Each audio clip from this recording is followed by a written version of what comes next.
आज हम बात करने वाले हैं कि नियोजन और नियंत्रण में भैया क्या संबंध है, कैसे ये आपस में कनेक्टेड हैं और कैसे एक दूसरे के बिना अधूरे हैं। इन सब चीज़ों के बारे में दोस्तों आज हम बात करने वाले हैं। तो आइए दोस्तों ज़रा टाइम ना वेस्ट करते हुए शुरू करते हैं आज की हमारी वीडियो।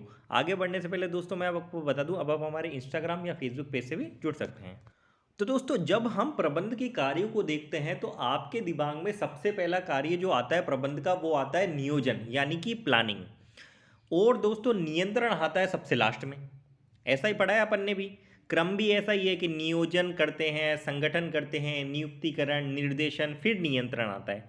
लेकिन दोस्तों इसका मतलब ये नहीं है कि नियोजन सबसे पहले स्टार्ट हो जाता है और नियंत्रण सबसे लास्ट में स्टार्ट होता है। नहीं दोस्तों, जब नियोजन करते हैं वहीं से ही नियंत्रण भी हमारा स्टार्ट हो चुका होता है। अब वो कैसे कैसे नियोजन और नियंत्रण दोस्तों आपस में जुड़वा भाई की तरह हैं, इनको अपन अलग नहीं कर सकते हैं।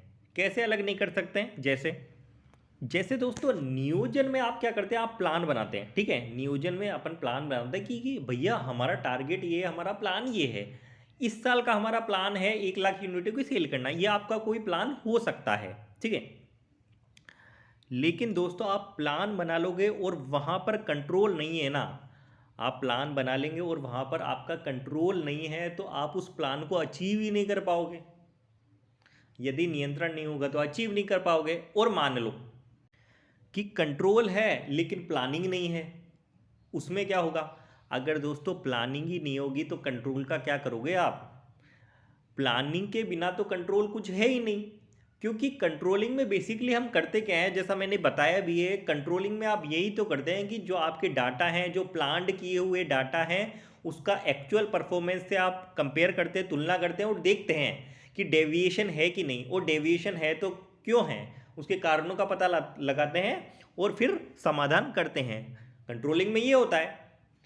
तो प्लानिंग और कंट्रोलिंग दोनों ही आपस में इंटरकनेक्टेड है, इंटरलिंक्ड है, ठीक है, और जुड़वा भाई है, इनको अलग नहीं कर सकते हैं दोस्तों। ठीक है, जहां पर प्लानिंग होगी वहां कंट्रोल भी होगा ही होगा, और जहां पर कंट्रोल होगा वहां प्लानिंग तो होगी होगी, क्योंकि कंट्रोलिंग बिना प्लानिंग के हो ही नहीं सकती।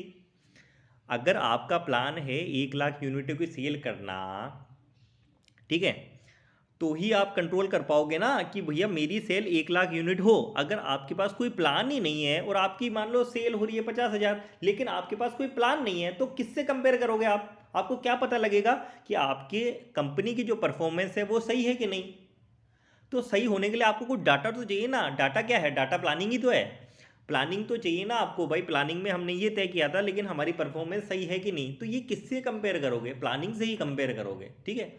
तो प्लानिंग के बिना कंट्रोल का कोई मतलब नहीं है, ठीक है। और कंट्रोल और प्लानिंग कर लोगे, कंट्रोल नहीं है तो जो प्लान किया है वो अचीव नहीं हो पाएगा। तो इस तरह से दोस्तों दोनों एक दूसरे के पूरक हैं, सप्लीमेंट्री है, ठीक है।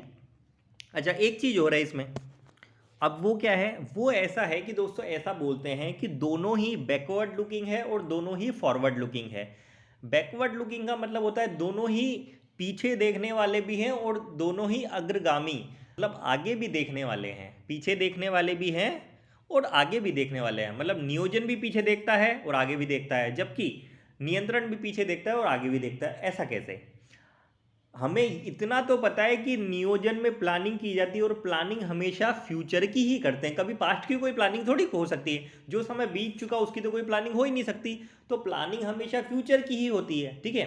लेकिन प्लानिंग बैकवर्ड लुकिंग कैसे है? देखो, फ्यूचर की प्लानिंग हुई तो ये फॉरवर्ड लुकिंग तो हो गया, लेकिन बैकवर्ड लुकिंग कैसे है? बैकवर्ड लुकिंग क्यों बोलते हैं इसको? बैकवर्ड लुकिंग दोस्तों इसलिए बोलते हैं कि इसमें हम क्या करते हैं, पास्ट की हमारी परफॉर्मेंस क्या रही है, पास्ट की हमारी परफॉर्मेंस क्या रही है, पास्ट की हमारी पॉलिसीज क्या रही हैं, उनको देखकर ही फ्यूचर का हम प्लान करते हैं। उनको देखकर ही फ्यूचर का प्लान करते हैं, तो पीछे तो देखना पड़ेगा ना, उसी के अकॉर्डिंग आप आगे का प्लान करोगे। इसलिए दोस्तों इसको बैकवर्ड लुकिंग भी बोला जाता है। फॉरवर्ड लुकिंग तो जानते हैं, इसमें भाई प्लान होगा तो प्लान फॉरवर्ड के लिए होगा कि हमें आने वाले वर्ष में इतनी सेल करनी है, तो वो फॉरवर्ड लुकिंग हो गया। इसके अलावा दोस्तों कंट्रोलिंग फॉरवर्ड और बैकवर्ड कैसे हैं? बैकवर्ड तो है, बैकवर्ड ऐसे है कि हम पास्ट की हमारी जो परफॉर्मेंस हो चुकी है उसकी एक्चुअल परफॉर्मेंस थी उससे कंपेयर करते हैं, तुलना करते हैं और डेविएशन का पता लगाते हैं। तो बैकवर्ड लुकिंग तो ये हो गई। लेकिन फॉरवर्ड लुकिंग कैसे है कंट्रोलिंग? फॉरवर्ड लुकिंग दोस्तों इसलिए है कि हम कंपेयर करके ही छोड़ नहीं देते, हम डेविएशन का भी पता लगाते हैं। डेविएशन का पता लगाने के बाद हम उसका समाधान भी करते हैं, और समाधान करने के बाद आगे की सेल्स को कंट्रोल करते हैं कि इन फ्यूचर हमारी सेल्स अच्छी हो। तो ये इस तरह से फॉरवर्ड लुकिंग भी है कंट्रोलिंग। ठीक है, तो इस तरह से दोस्तों नियोजन और कंट्रोल, मतलब नियोजन व नियंत्रण दोनों ही ये बैकवर्ड लुकिंग भी है और फॉरवर्ड लुकिंग भी है। ठीक है, अब अगर हम इसका कंक्लूजन पूरा निकालें कि कंक्लूजन क्या दे सकते हैं, तो कंक्लूजन दोस्तों सीधा सा एक ही दे सकते हैं कि दोनों क्रियाएं अलग नहीं की जा सकती है। These functions can't be separated, है ना, ये दोनों क्रियाएं जो है अलग से नहीं की जा सकती है। इसके अलावा दोस्तों हम ये बोल सकते हैं कि दोनों ही पूरक क्रियाएं हैं, सप्लीमेंट्री क्रियाएं हैं। एक होगी तो दूसरी भी होगी, और एक के बिना दूसरी अधूरी है। ठीक है, और दोस्तों हम इतना सा ये और बोल सकते हैं कि प्लानिंग जो है कंट्रोल को इफेक्टिव बनाती है। प्लानिंग कंट्रोल को इफेक्टिव बनाती है। भाई कंट्रोल आप तभी कर पाओगे जब आपके पास कोई प्लान सेट हुआ होगा, उसी से आप कंपेयर करोगे। तो प्लानिंग जो है कंट्रोल को इफेक्टिव बनाती है, जबकि कंट्रोल जो है फ्यूचर प्लानिंग को इम्प्रूव करता है। यदि आपका कंट्रोल अच्छा है तो उसके आधार पर आप फ्यूचर की प्लानिंग कर सकते हैं। तो ये हमारा दोस्तों कंक्लूजन हो जाएगा।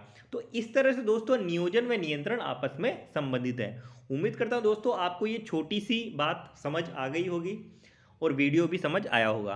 तो दोस्तों वीडियो यदि पसंद आए तो वीडियो को लाइक करें, चैनल को सब्सक्राइब करें और शेयर भी करें। धन्यवाद।